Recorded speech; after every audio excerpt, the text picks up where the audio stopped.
Welcome into the Autzen Audibles podcast. Erik Skopil's on the show. I'm Matt Prehm. It's another day, another edition of the show. Well, we're going to talk a lot of recruiting because it's June. Official visit season is in full swing. Oregon had five stars on campus this past weekend. They are gearing up for a couple more 5 stars to arrive in a couple of days as of this recording.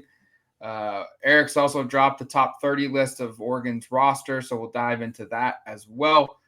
But Erik, let's run through the weekend that was. Tyler Atkinson, a 5-star linebacker from Georgia. Brandon Arrington, a 5-star athlete from California. We've also got Jet Washington, from a 5-star safety from Nevada. Calvin Russell, a 5-star receiver from Florida. And Joey O'Brien, a 5-star athlete / safety from Pennsylvania, were the headliners of the group.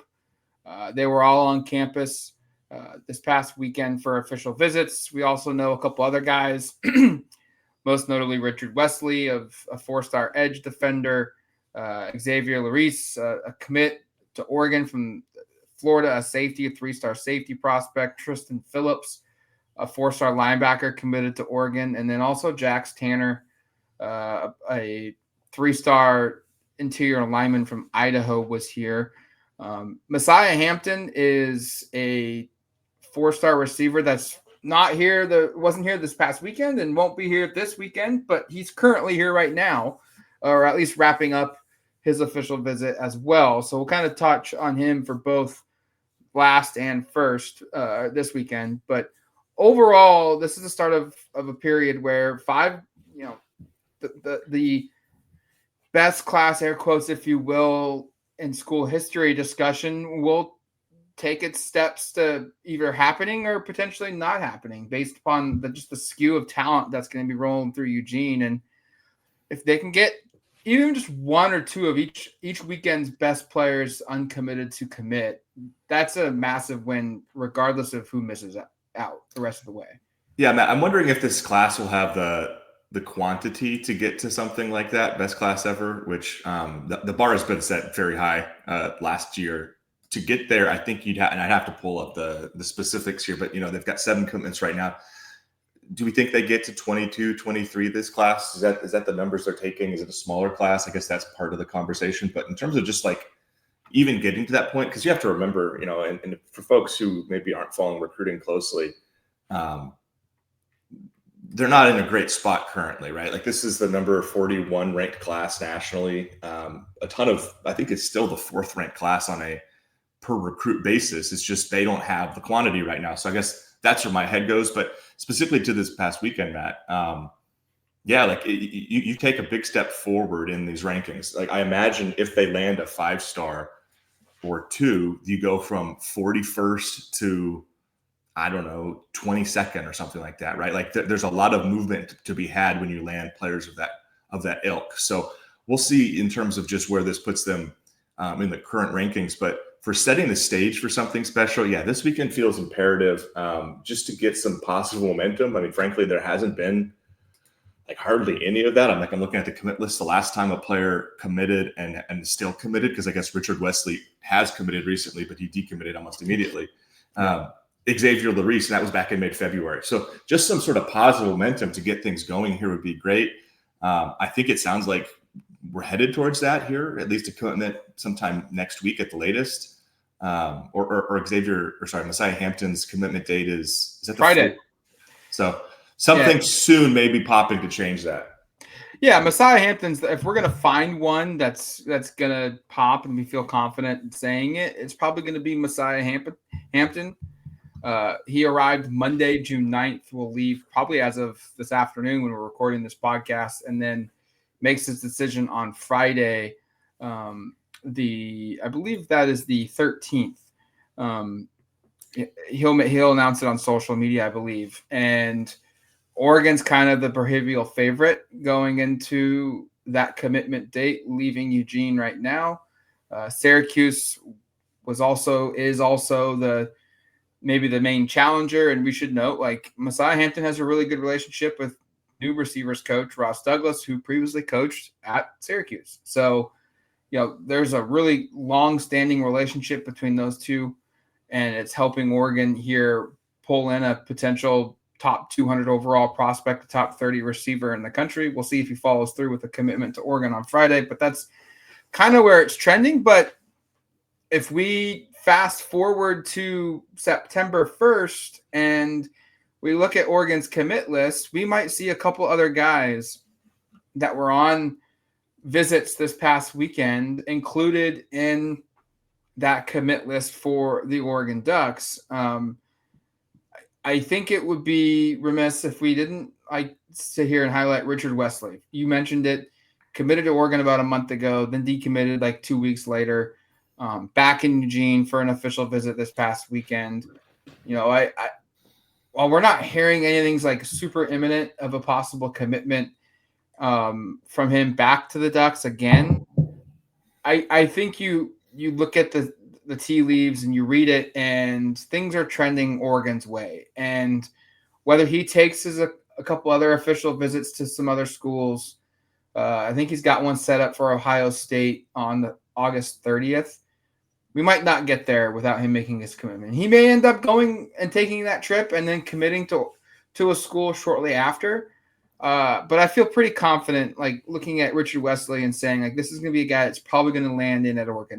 Now, something that could maybe rock the boat here is the NIL picture. And this is fair game. Like we've seen this across the sport, not just Oregon football, but men's basketball, women's basketball, baseball, softball, volleyball. We've heard it that Oregon will take care of their athletes that are here. They will give out big NIL packages, but lately there's been a shift where some of these big NIL offers aren't going out necessarily immediately to high school athletes that haven't actually enrolled at Oregon. So maybe a school swoops in and gives Richard Wesley a huge NIL deal, and Oregon says, you know, like, we can give that to you in 2 or 3 years when you show that you're worth that. But our policy is we're not going to offer that to an incoming high school recruit.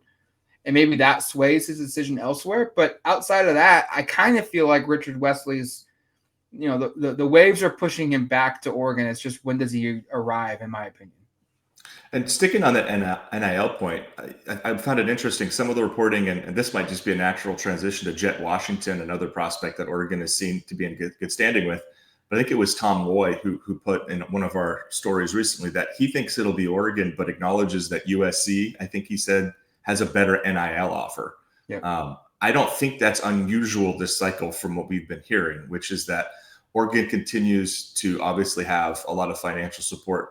And as to Matt's point, when a player arrives on campus, but that in some ways, maybe their offer isn't up to what some of the highest bidders are paying during these prep recruitments. So I think that's a really good point of, like, Oregon could theoretically knock these out of the park and could get, silent commits or even, verbal pledges. But at the same time, like, what is the impact of NIL here? And if Oregon, again, I'm not saying they're not offering recruits, that's inaccurate. I'm not saying that what they're offering is like below market, but for 5-star prospects, like, what is the market? It's kind of decided by different schools. And so if USC comes in and says player X is worth this amount, and Oregon has already decided this is how much they're willing to allocate, that puts them in some sort of a disadvantage. And again, I'm not asking Oregon fans to feel sorry for themselves because of NIL, because there's no question that there's been benefit from this Absolutely. Current landscape, right? Like that's just pretty much unarguable or inarguable. At the same time, I think in the context of what we've heard about how they're operating this year, it is a bit of a shift.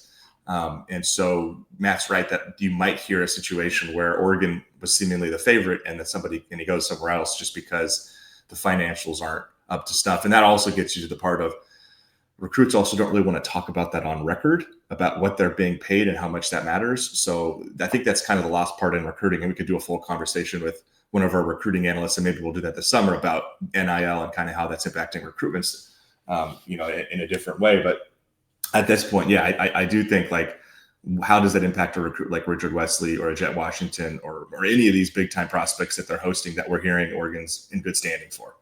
And there's also this is I think what makes the NIL world so unique and fascinating to me is teams are almost operating right now with like quasi salary caps if you will. Like Oregon has a lot of NIL money. We know that. They are one of the biggest spenders in football. And sounds like a lot of their money is currently tied up with current players, retaining talent, bringing in transfer portal players that can help you instantly. And they're still spending and they're still being competitive in the high school space with NIL discussion and deals. But a lot of their big money is tied up with current players, roster retention, and specific roster acquisition that can immediately help are proven at the college level. Matt, really quickly, that's the word. Proven is the word we've heard that is kind of the differentiator. Yes. USC, on the other hand, their roster, it didn't cost a lot of money for them to retain their guys because, quite frankly, they weren't good. And they let guys leave. They pushed guys out. And so it didn't cost them as much money to retain their talent. And that has opened up more money to go out and overspend, if you will, on unproven talent and in hopes that, hey, let's flood the roster with as many talented guys as we possibly can and hope that half or 2/3 or some number for USC, they pan out and they get to the level that Oregon's at right now. It's two different paths to success. We're seeing this in basketball, specifically on the men's side. You can maybe speak to it more on the women too. I don't want to get too far away from our original topic here, but sure. Like the men for basketball did the same thing. They spent a lot of their NIL money to retain Nate Biddle, Jackson Shelstead, and Kwame Evans, 3 5-star caliber players that would be a 5-star transfer portal addition if they had left, instead of going out and trying to add a bunch of high school and a bunch of portal guys. They're banking on retention. And I think Oregon, from a football perspective, that's going to be the battle here that we're going to see. Does this strategy pay off, or is Oregon going to have to maybe pivot and change things down the road in the new landscape of college football? Dan Lanning always talks about adapt or die. College football is always changing. And this cycle feels a lot like, I don't want to say like a confliction point, but like a period where we're going to see if a strategy works or not, of spending a huge chunk of your money on current roster retention, transfer portal addition, and selling the idea that come here, earn your money, and when you earn your money, we will take care of you handsomely, opposed to here's a bunch of money, come here, see if you can get developed to be an elite player. Yep, and that was ironically the way NIL was supposed to operate. It wasn't supposed to be inducements, which is what it is now, but here we are. Anything else from this weekend that stands out? I mean, I know we each talked to several recruits. I talked to Larice, and he brought up his whole family from Florida. It's the first time they were seeing campus. He called it, a flawless visit, really raved about it, said it kind of re-solidified his standing with Oregon. Still going to take a visit to Florida State, canceled one to Notre Dame. So that was kind of some insights I've got from Larice, who is the only defensive back commitment so far. Yeah, I think we look at the commit list down the road. We're going to see a couple names pop here. We obviously heard really great things from inside and outside the program. We've spoken to multiple guys. We're still working on trying to lock in a couple more. But I think Larice and Phillips, your two commits, like nothing changes for them unless something on Oregon's end says, like, we're going in a different direction. And currently there's no reason to believe that will happen. And there really isn't a way right now to project that out down the road, maybe. So I think you got two guys there. I still think, Joey O'Brien sounds like he really enjoyed the visit, but I just don't think this is a realistic option. If they're going to add one from the 5-star ranks, agreed. I would look at Jet Washington, Brandon Arrington first. Richard Wesley, I know he's not a 5-star, but he's close to it.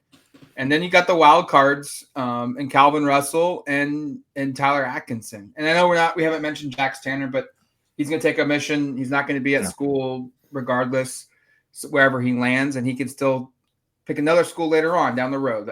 I think it's very likely they get a commitment from him, but they just don't expect him to be on roster in 2026. But Tyler Atkinson and Calvin Russell, to me, feel like the wild cards, where we can sit here and say, like, if things go right for Oregon, they could add one or both of these players and they're impact players right away. But it's going to take a lot of work. We'll see what happens. I think Arrington, Richard Wesley, and Jet Washington are kind of your three where you can say, if we're going to find a commitment, it's most likely going to come from one of these three guys, if not multiple. Yeah, and it would be, like you said, to kind of open the show in terms of setting the foundation for a potential top 5, top 10 class.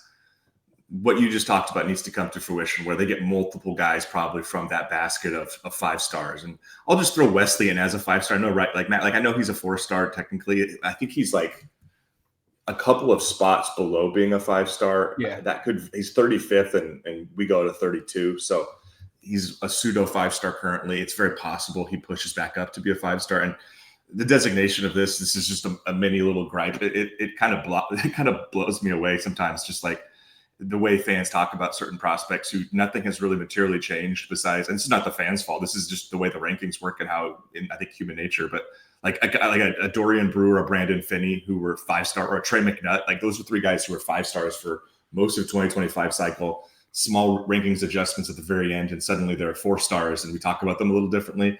I just include Wesley in that conversation of, like, I know he's not quote unquote a 5-star based on the rankings, but he kind of is still in that basket of guys. So yeah, if you can get some of those guys, 2 or 3 of those prospects committed, you're going to skyrocket up the rankings that are, and you're at kind of a deficit currently. And then B, it does set you up for, like what you're talking about, Matt, maybe this being in the conversation among the best classes in program history. All right, let's move to some team this weekend's recruiting, and it's about the similar size list. Mm-hmm. If we want to include Messiah Hampton, he's here right now. He'll decide on Friday.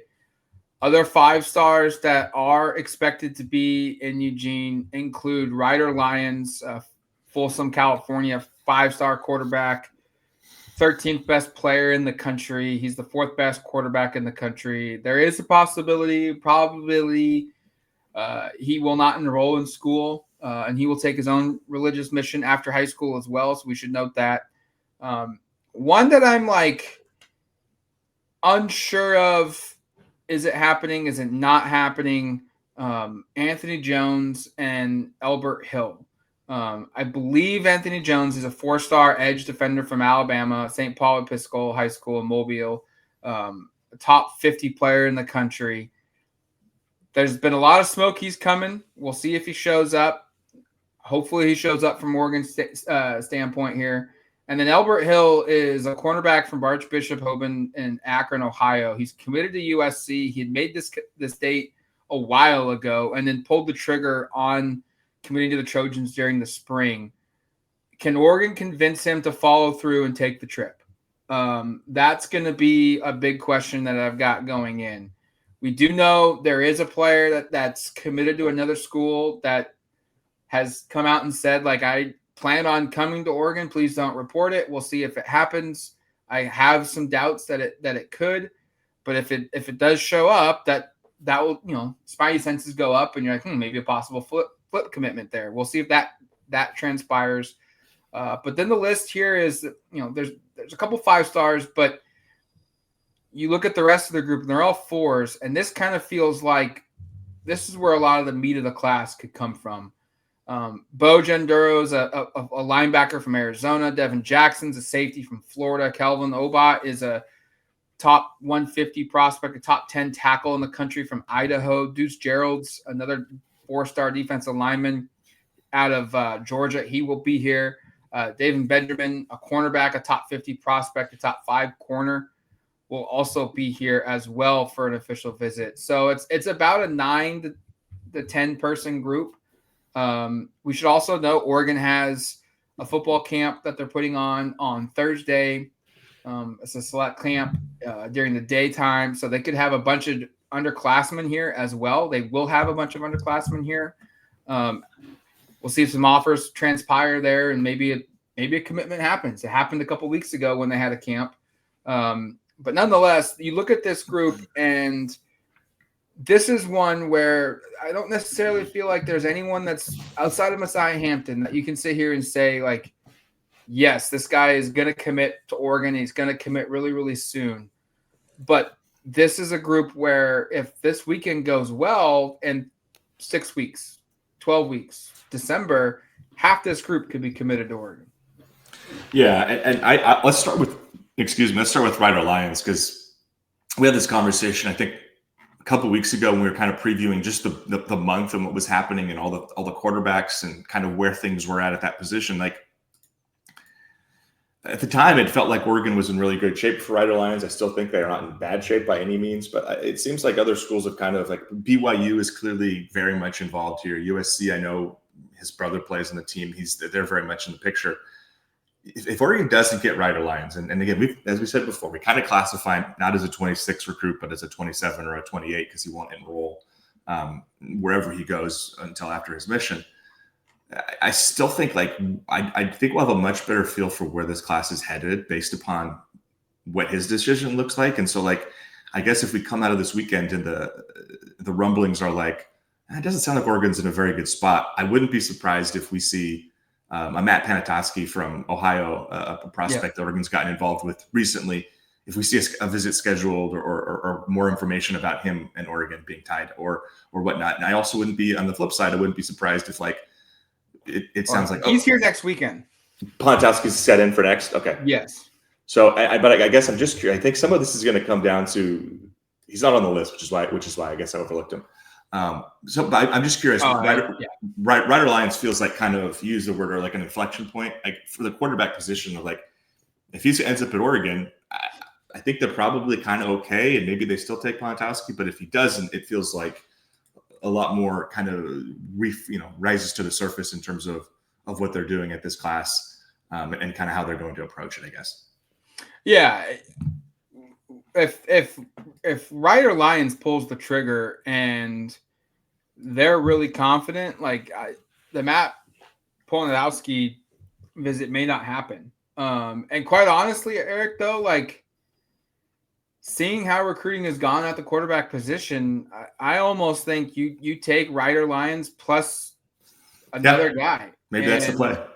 It wouldn't surprise me in the slightest if they go out and they maybe offer a couple new games. They go out and they try and set up an official visit later on in June with Polnowski as well. And they have two quarterbacks on campus at the same time, or they lock in visits in early September for some new names that kind of emerge. Because I don't think you can go a year, even if everyone's back, where you don't add a depth piece to the roster. A portal piece is different. You can go out and you can find a portal guy, but if Lanning has made it very clear, and I think it's 100% genuine. It is 100% genuine that he has said they are going to build their roster from the high school ranks with development and then fill the holes with the portal. And you can't go a year without adding a quarterback. You have to have one every single year. So I think your point of Lions and where they feel beyond that is true, and probably the most fascinating story for Oregon from a recruiting standpoint going into the summer. Yeah, we'll see there. A couple of prospects that I've watched their film and really like that are going to be here. I know one of them is one of your guys because when we talked about some visitors we were excited about, but that's Kelvin Obot. Yeah. I just think, I don't know, if you threw this guy into Los Angeles or into Dallas or Atlanta, I think his recruiting stock his ranking would be significantly higher just based upon the physical traits at 6'5", 265, super twitchy, athletic. The movement skills that you look at and go put 25, 35 pounds on this guy and get him out there. He can be kind of your prototypical left tackle, at 6'5", 300, kind of the Josh Connolly build and body type. I don't know if he's quite that twitchy and athletic because that was really kind of the selling point on Josh. But Kelvin Obot is somebody who I think has a really, really high ceiling. And considering where Oregon's at in this class at offensive tackle, obviously the big one comes in the next weekend, Emmanuel Iheanacho, the 5-star from the Baltimore area. But you'd love to get some depth there. And he just, to me, feels like somebody who, gosh, if you could snag him, I think you'd feel really good about where you're at on the offensive line.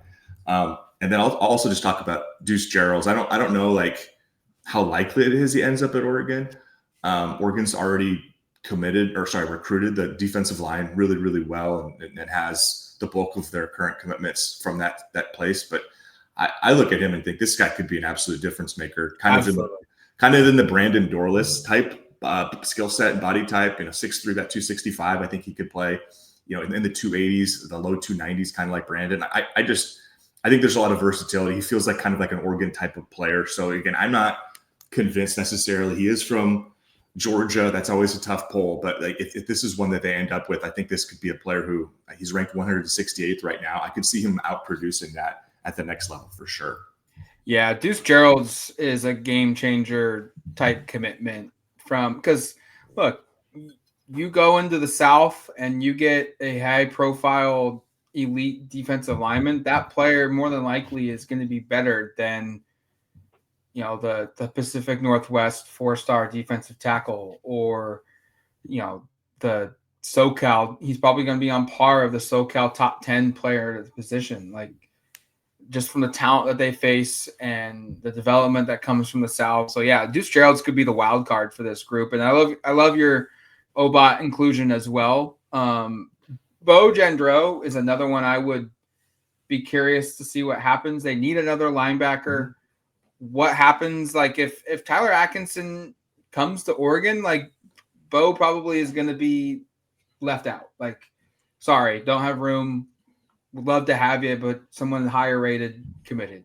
But if they don't feel confident with Tyler Atkinson's chances of landing at Oregon, and they need to take a commitment, and they need to get a linebacker to pair with Tristan Phillips, Bo feels kind of like the most likely scenario there. Maybe someone else pops up, like a Kenneth Goodwin or a Nick Abrams, two other guys that are going to be here next weekend.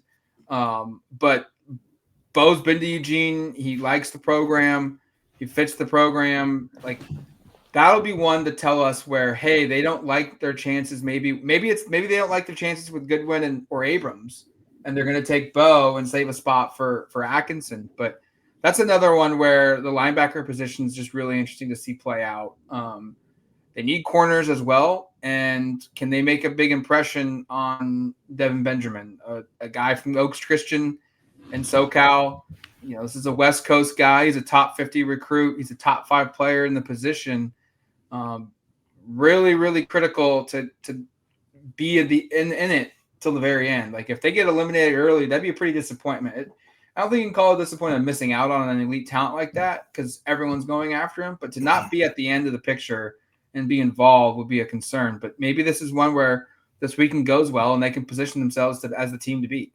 Yeah, just one last thought here on corner for me, Matt, is like what's the kind of scuttle from amongst these recruits about what Oregon's done at corner? Like, are they scared? I know the elite guys will say they aren't, but like Oregon's gone out and signed 5 top 100 corners the last 2 cycles, including 3 guys last cycle that at one point during the recruitment were 5 stars. Like, I'm not saying that's prohibitive for a Benjamin or a Hill, or there's some other big names that are coming in later or not, but like, what's the implication of that? And the other part is like, do they look around and go, okay, like if they, like let's say like we've been talking about it on our pod for a while, like corners are a really hard position to project.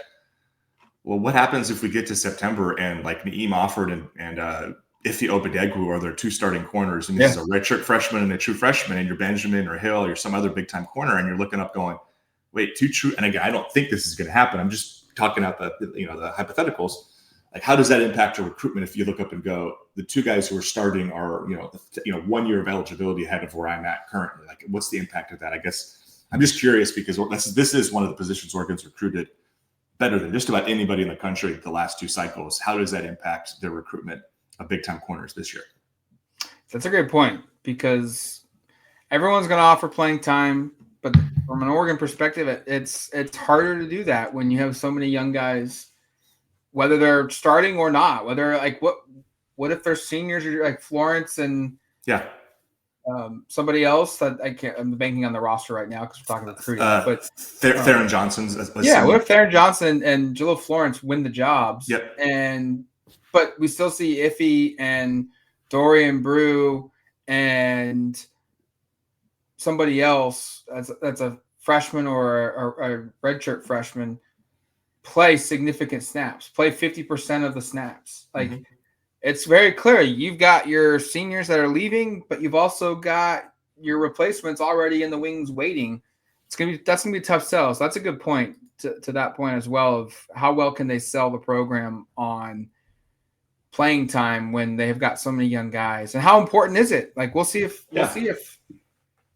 they need to go and add 2 or 3, 4 guys to the room, or if it's only taking 1 or 2 at the cornerback position. Okay, let's transition now to some stuff on the roster. Projecting out the top 30 guys for next season. You can see the full list on duckterritory.com. Eric's done a good job of releasing this over the last couple of days, week or so. Let's start first before we dive into the list here of how did you construct this? What were the important parts for you to compile the list? Yeah, and I'll acknowledge one thing here. This ranking was done prior to the Evan Stewart news, so I still have him ranked in the top 10. So obviously that is not accurate anymore. But no, I think this year's was really difficult to do because typically my rationale would be like past performance. We've seen it before at Oregon with this player, combined with like, hey, maybe this guy like a Mateo last year was a player who like I didn't know quite what to do with because he hadn't done a lot of past performance, but we had the projection of what could be based on recruiting rankings or just the physical tools. Like this is harder now because so many of these players are transfers, and because almost every player you talk about once you get past like a top 15 have just not played at Oregon. So this is probably more speculative than I want it to be, but I think it's a really fun offseason conversation and at least sets a baseline of like, from my perspective, at least, this is who the best players on this year's team are. And I'm sure there will be people who disagree vehemently in the comments. And I totally understand that. Hopefully we can have kind of a fun back and forth about it because I do think it's kind of fun this time of year to be like, all right, let's call our shots. Who are the 10 best players and how does the rest of this shake out? Let's go by 5. So give us 30 through 26. All right. 1 second here, pulling it up. And again, now we're really getting into speculative territory because none of these guys played really at all last year. So I've got Ife Obadegwu, Elijah Rushing, DeJuan Riggs, Siona Lalea, and Blake Purchase. And again, to my point a second ago, it really speaks to the way this roster is built and all the uncertainty when you're in your top 30, which is guys just outside of the top 22, right? Just outside of the 2 deep.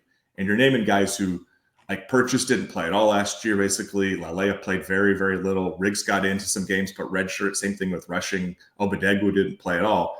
But these are guys that need to be on the list because these are players who I think really highly of. So these are all purely speculative, basically, of like, hey, Purchase and Rushing had great spring games. I think everybody was excited with what they saw from DeJuan Riggs last year. Ife Obadegwu is one of the, I think, bigger fan names in terms of that quarterback competition. People are really excited about him. So kind of wanted to include all those guys while also saying like, basically none of these guys have proven that they can do it at a high level at Oregon on Saturdays in the fall. I think if we looked at this group and tried to find someone that could skyrocket up higher up the list, I think DeJuan Riggs might be one. Mm-hmm.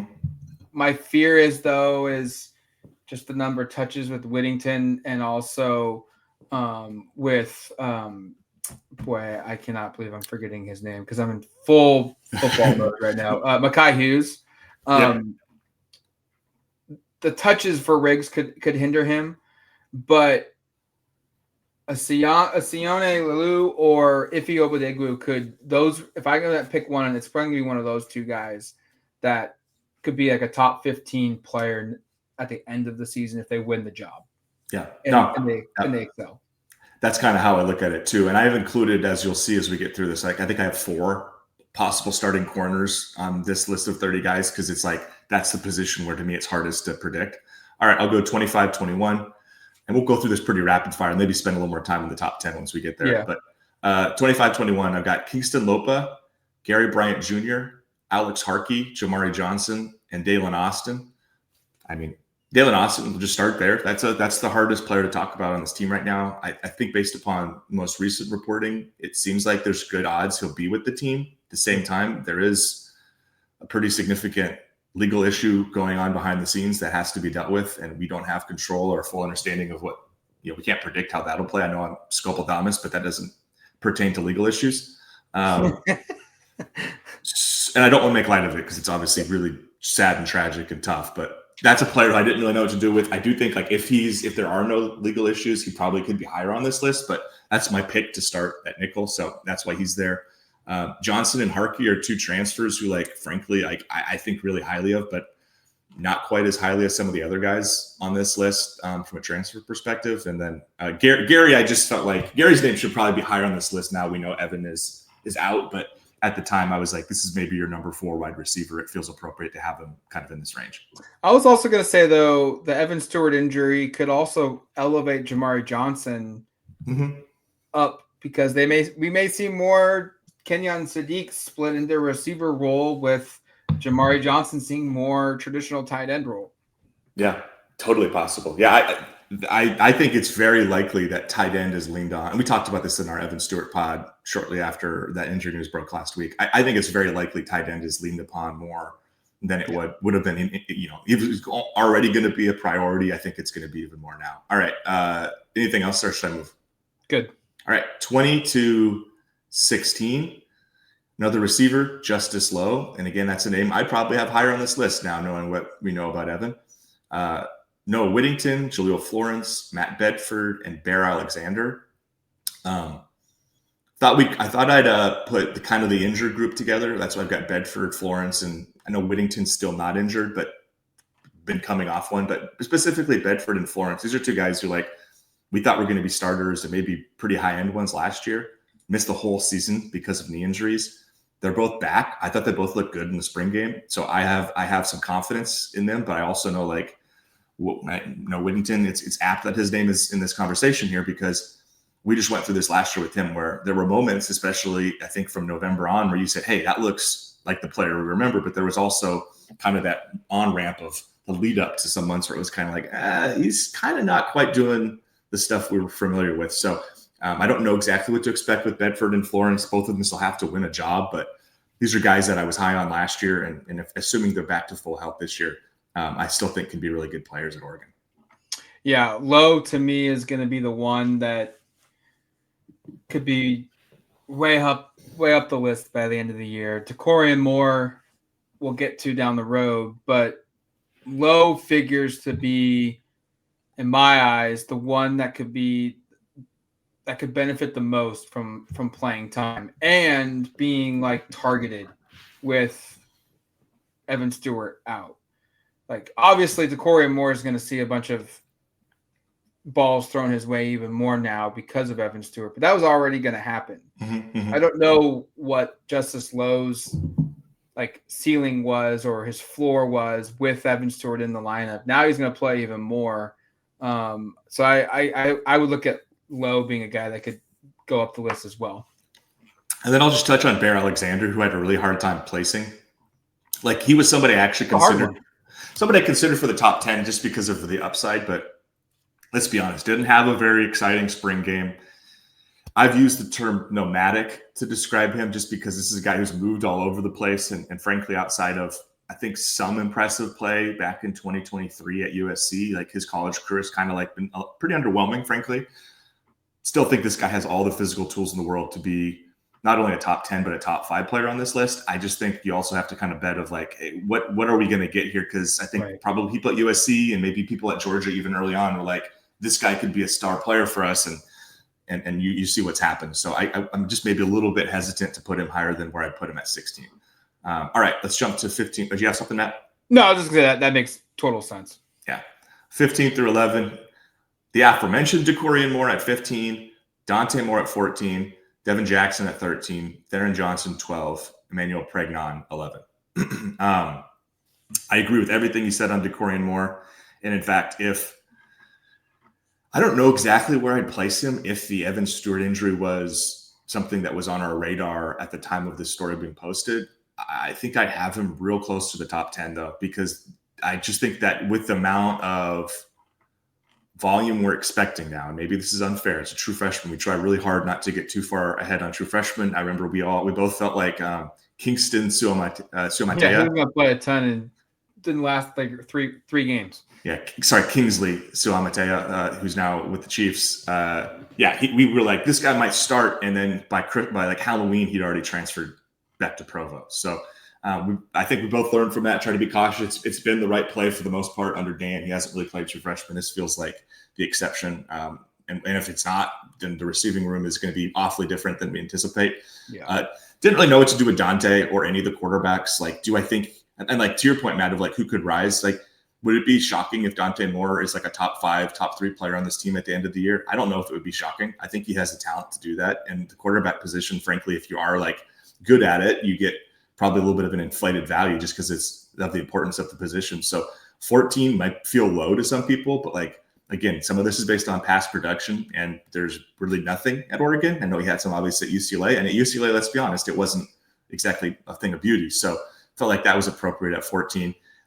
The other 3 are, or I guess I'll just say Pregon and Thera Johnson are guys that were big-time players at other schools. I expect that to translate. And Devin Jackson's a name who I would also throw out as a possible guy who could take a leap just because of first year starting. We all really like the player, has all the physical tools you could ask for. Yeah, Dante Moore and DeCorian Moore feel like the two. I agree with you that by the end of the year, because of injury and because of position, could be both in the top 10 and realistically probably top 5. Yeah, in a best case scenario. And honestly, I think if you're an Oregon fan, you'd sign up for that because if those guys aren't playing at that high of a level, that probably means the passing game is not very healthy, especially if Dante is not a top 10 player. I just also go like, if DeCorian's not going to be, we've already touched on this a little bit last week. If DeCorian's not going to be ready and he's not going to be much of a contributor, I do really worry about the receiving room because I just think you have not to make it too big of a deal again, but who's the alpha in that room? I don't know if there's somebody else I look at and that stands out. And I'm sure someone else can get there, but he makes the most sense to me at the moment. 100%. All right, moving into the top 10 here. Amari Washington at 10. I've got Tatum Tuioti at 9. Iapani Pancho Lalalu at 8. Makai Hughes at 7. And then, unfortunately, Evan Stewart at 6. I guess I'll touch on Evan again and say, like, there's not going to be another receiver who moves quite that high, even if I were to, like, redo this at the same time. I think I'd have a DeCorian might be a top 10 or close, and Justice would be much higher on this list just based upon opportunity.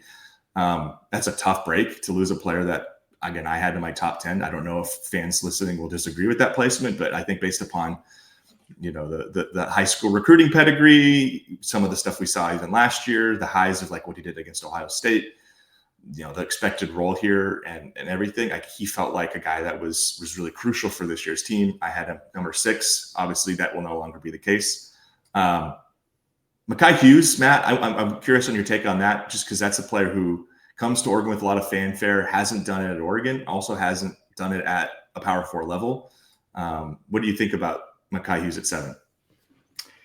I think this is a fair projection because while he hasn't done it at the Power 5, Power 4 level, he's been really, really good. Sure and he was viewed as one of the top transfer portal targets, regardless of position. Was, I think, the number 1 running back or close to it if he wasn't in the portal. And I think you look at the position that Oregon has had the last 3 or 4 years under Dan Lanning, and that player, whoever gets the bulk of the workload at the position, puts up big numbers. So I think he's in a really player-friendly offense. I think he's got a coordinator that will set him up for success. He's got a loaded skill set within himself when he steps on the field, and he's probably going to be playing in front of the best offensive line he's ever played in front of at the collegiate level, even though Oregon's going to have some players to replace. So I think it's fair. And honestly, with the uncertainty with the pass game, with a new quarterback, like, it wouldn't surprise me if Makai Hughes is higher up the list at the end of the year because of production. And why would you not lean into Makai Hughes or whoever is at running back along with him or at least early on into the season as Oregon tries to figure out and facilitate its offensive line. Yeah, no, I agree with a lot of what you said there. One thing that's notable is that 24/7 has him as the 7th best running back transfer, which feels quite low. I think I've seen him as like a top 10 running back. Like PFF had him as like the 8th best running back in the country, but apparently he's the 7th best transfer. Bad on you, 247 Sports. We did bad on that ranking. I disagree, but that's just the biased Oregon guy covering the team, thinking this player is probably better than he's given credit for. One other name I'll just touch on is Poncho, who I really think, and again, this is somebody I've been who I've seen a lot of, like, I guess, high ceiling upside from for a while since he got here. I just look at Poncho and think there's a chance he's one of the best centers in the country this year, and there's a chance he should be higher on this list. We'll see if he gets there. I just felt like, especially on the back half of last year, really something sort of clicked there.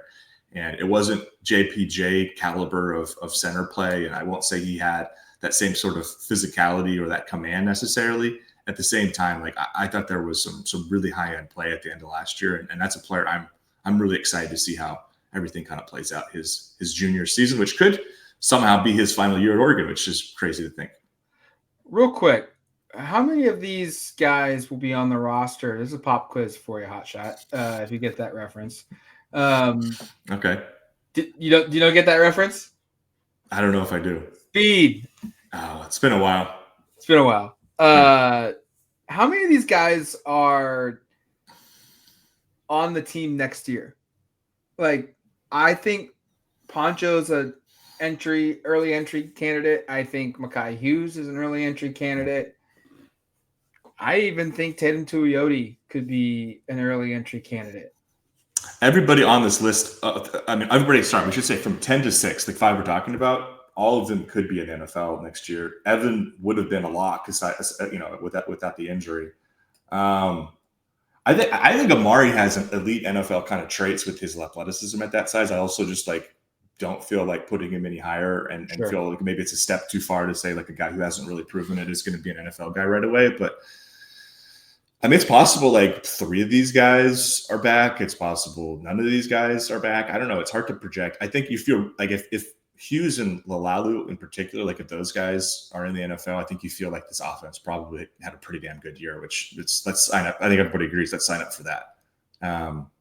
Let's go top 5. Yep. All right. 5th, Bryce Betcher. 4th, Isaiah World. 3rd, Dylan Thieneman. 2nd, Kenyon Sadiq. And 1st, Mateo Uyunglele. This was difficult because, as you notice by looking at it, it's like